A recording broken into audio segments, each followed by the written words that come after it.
Wa'adallahu alladhina amanu minkum. Allah menjanjikan kepada orang-orang beriman di antara kamu, bukan seluruh orang beriman yang dijanji oleh Allah. Wa amilus solehat, orang berimannya yang beramal soleh. Amal soleh tertingginya adalah jihad.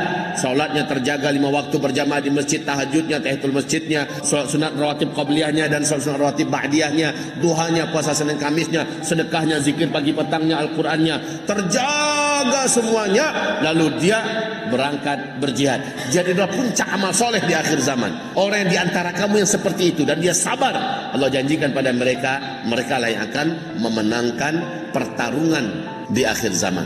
Imam Mahdi muncul, orang-orang beriman terbaik akan gabung. Imam Mahdi muncul, hanya orang-orang yang masih terjaga api jihad dalam dadanya. Dia menjaganya. Sebelum itu diledakkan keluar, dia tetap merawatnya hidup dalam hatinya dan dia tetap konsisten di depan Allah.